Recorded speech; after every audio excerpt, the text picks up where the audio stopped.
sister. You just wait, Kenneth. I'll make the biggest snowball you've ever seen. Then you'll be sorry. Oh, look! Kenneth, come here! Wait, this isn't a trick of combat, is it, Charlotte? Kenneth, I'm serious. There's the most interesting footprints in the snow. Come see for yourself.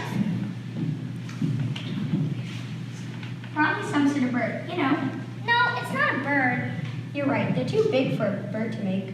Don't you know what kind of animal made these tracks? I thought you knew all the beasts that ever was. Well, let's see. They could be polar bears, penguins, or iguanodons, or maybe even a walrus. No, none of them quite do. I think it's something lizardy.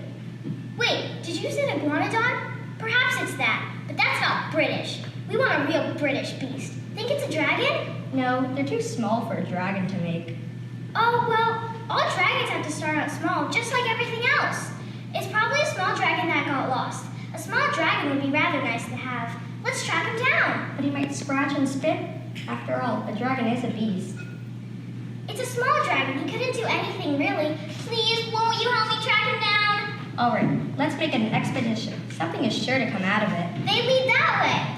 Are you sure? How do you know which is the toe and which is the heel? It all looks the same to me. Oh, don't be silly. Of course that's the toe. So they lead that way. They've disappeared. He must be around here someplace. Admit it, Charlotte. You're just pretending to see dragon tracks. No, I'm not. Oh, look! There's our friend, the circus man. Let's ask him if he's seen any dragons around here. Why, hello, my two frosty friends. What brings you up the hill? Please, sir, have you seen a beast lately? May I ask what particular beast you might be wanting to be looking for? It's a lizardy sort of beast. Charlotte says it's a dragon, but she doesn't really know much about beasts. I didn't see any dragons in this forest, but if I come across one, I'll tell you right away. Thank you, but please, don't worry about it, because perhaps it isn't a dragon after all. Only I thought I saw his little footprints in the snow, and then we tracked them, and then they disappeared. But thank you all the same. Oh, no trouble at all. I would be just too pleased. I will find your dragon, and I have the biggest book that you saw. I'll come to your house, and we'll look through the book. Oh, that would be lovely. Come on, Charlotte. It's nearly 6 o'clock, and you know Mother is waiting. I'll come with you. I want another pipe and a store and some things will do me good. Please tell us a story as we go. Please, will you? I'll tell you a story. Just let me think. Yes, I'll tell you about a little English village and a little cave. Long ago, might have been 100 of years ago, there was a little village, and down below the village there was a cave, and nobody ever paid attention to until one special day. In a cottage halfway between the village and the shoulder of the down lived a mother who was a very sensible woman and her son. One early summer evening, as the mother And her son, who spent most of his time reading large volumes of books. were coming home from the market as they passed the entrance to a cave, the mother heard the most peculiar sounds. There were noises like snoring and heavy sighs with grunts mixed up in the coming from inside the tunnel. The boy, lost in his reading, paid no attention to the sounds from the cave. Son, come here. Yes, Mother. Now, don't dilly-dally and stay away from that cave. Now, Mother, don't get into this. For, like his mother, he too was very sensible. Now, doesn't forget to do this shake-up, and together we can get to the bottom of it. There's a beast of some sort in that cave. I saw it with my very own eyes as clear as I see you. I know. I never really did like this cave. I always thought a dragon must live in it. Must have lived in it sometime, and if one must live in it now. Well, one's in there. Well, one's living in there now. And that's all right with me. I'll just go in there and have a chat with him. Wait! Suppose he gets angry at you for disturbing his sleep. Suppose he gets so mad at you that he eats you up. Oh, Mother, you're not being sensible. They're very sensitive creatures. Sensitive? Then he might very well be a good dragon after all. Well, if he is, and he's without a bit of hot supper, or lonely without someone to chat the news with, then I suppose we can do something about it. And I'm guessing that you're the only person that can do that. You don't have to be around here, Mother. I'll come home right after I finish chatting with him. Okay, but be home by 9 o'clock. Don't be late. I'll be waiting. And she went home in the most satisfied mood. As the boy approached the cave, a cool breeze played over the surface of the grass, and the silver shoulder of a large moon appeared overhead. It was a peaceful night, and from within the cave, the dragon, in a contented mood, could be heard purring happily. Well, we live and learn. None of my books ever told me that dragons purr. Hello, dragon. Oh boy. Now don't think you can hit me or throw stones or squirt water or anything. You cannot get away with any of that silly nonsense with this dragon. I won't have it, I tell you. Oh, I won't do that. And please, for goodness sake, stop saying the word don't. I'm so tired of it. And if I'm in your way, I can easily clear myself. And then my friends can say that I'm in the habit of putting myself where I'm not wanted. No, don't go off in the mouth. Now be courteous and put me up.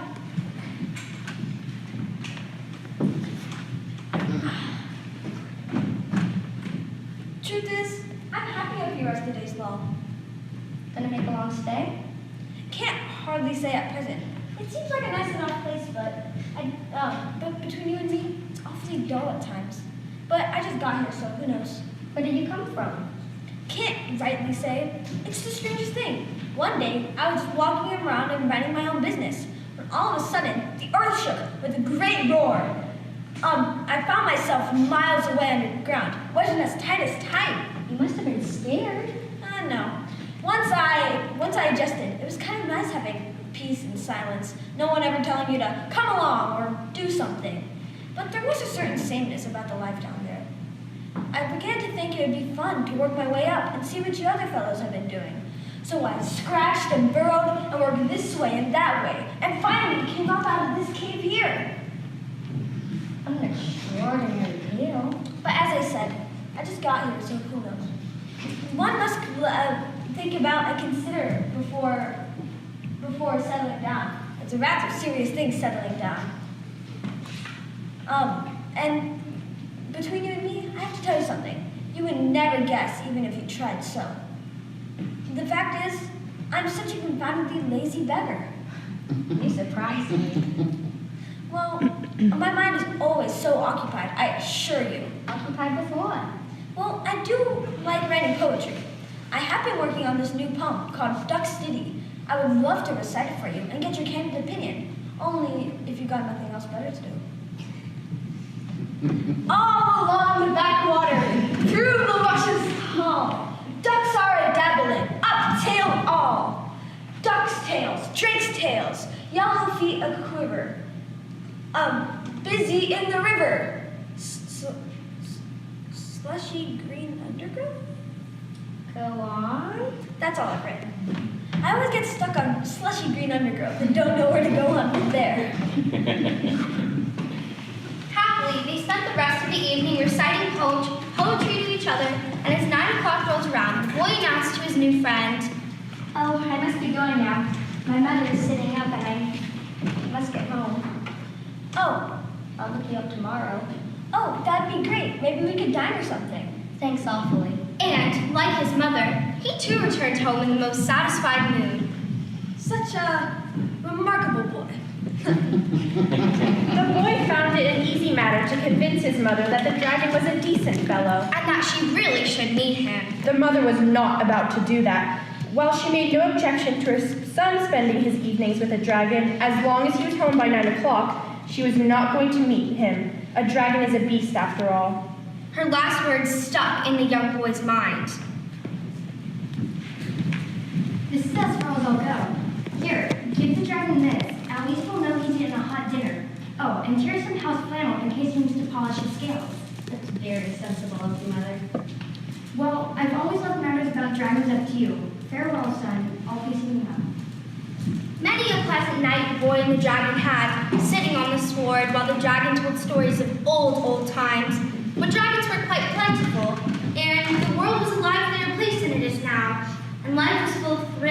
jumps and surprises. But that evening, his mind was on his mother's words. A dragon is still a beast, and even the nicest dragon in the world, if he's as big as 4 carts and covered with green scales, cannot keep altogether out of the public view, and he feared his new friend might be in danger. I've been working on a new summit all day. Can't hardly wait to recite it for you. My mother makes some raspberry tarts and gave you some house flannel for polishing your scales. How very kind of her. I shall write her a poem to thank her.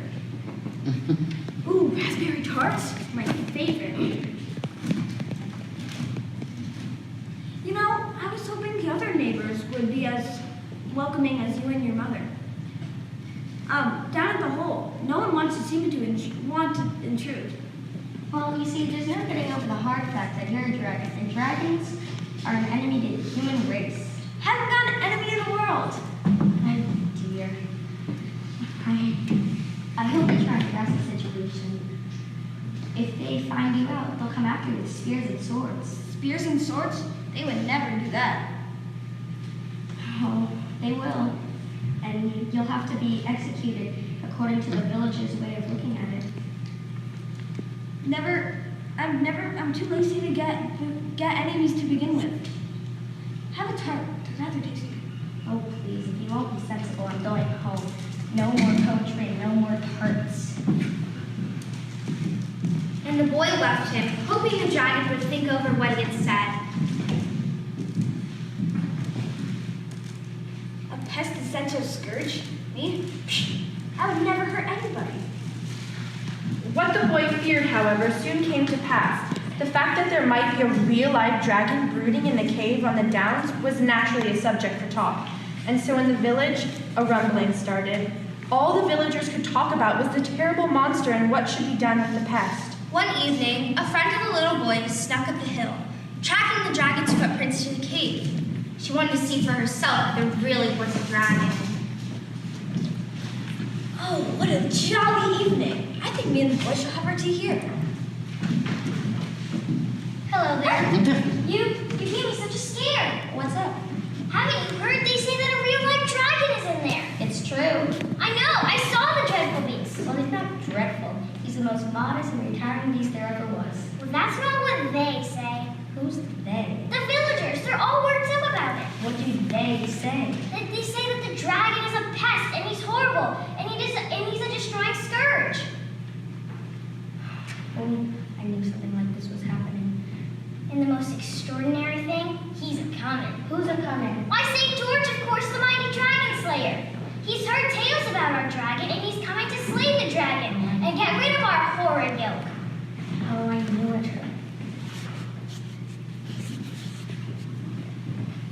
Oh, there it is! How hideous! Yuck! Wait, tell me more about the dragon slayer! St. George the dragon slayer had heard about the dragon and was planning to fight him. When the boy told the dragon that he needed to prepare for a battle, the dragon got very nervous. The boy invited St. George to come and meet the dragon, hoping that he would see how gentle he was and call off the fight. Instead, they agreed to stage a fight. St. George and the dragon planned to pretend as though they were fighting, and that St. George would stab the dragon in a safe and painless part of his neck. That way, St. George's reputation would not be damaged, and the dragon would prove to the villagers that he was not going to hurt any of them.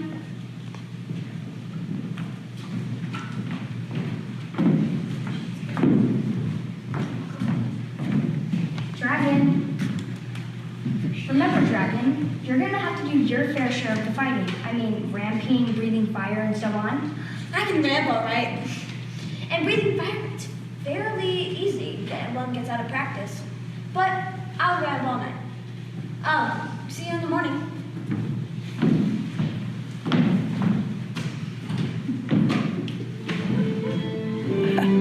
The day of the battle had arrived. With great anticipation, for it was sure to be a great battle, the villagers in their Sunday clothes raced up the hill intent on securing the best places. And the boy, who was as anxious as a stage manager on first night, ran up the hill with colorful decorative banners, for every good joust needs colorful banners. Here, I give you the honor of placing the banner. Oh, thank you. Do you think it's safe to be this close to the action, all the villagers are keeping their distance in case they need to make a speedy retreat from the dragon. I have to be up here. I'm the referee.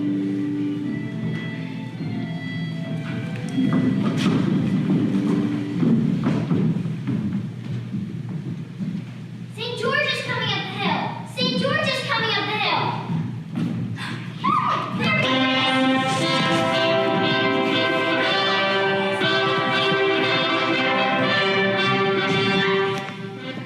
Oh, St. George, how marvelous you look.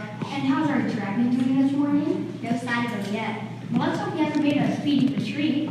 Yeah, and got the whole performance wrong before even one rehearsal. Oh, here you are. We didn't think that you have it in you to come. Are we ready? Ready. Most ready. Let the jousting begin.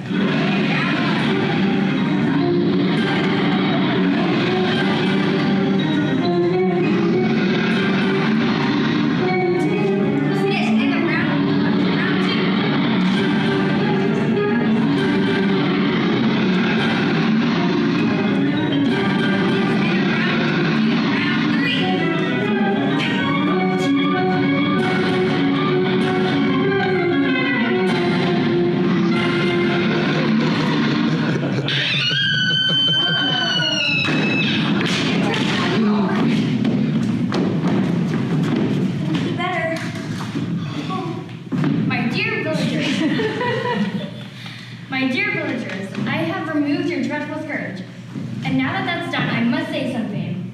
There shall be no grumbling or fancying about Take another step. Oh, come on, get up. You know my mother's sitting up and I should have been in bed a long time ago. Get up. What's wrong, boy? Oh, it's this lumbering pig of a dragon. I promised to see him home and now he fell asleep. Now don't take that. I'll help you. Look here, dragon. Here's this little boy waiting to see you home when he should have been home a very long time ago. Anybody but a selfish pig would have let him go long ago.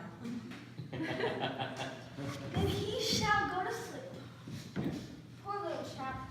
Should have been in bed a long time ago. We should go home. So they set off for the cave, arm in arm, the saint, The dragon. and the boy. And the three of them were very happy indeed.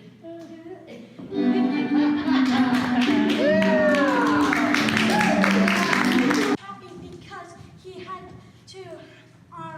had two best friends and they lived merry. They had to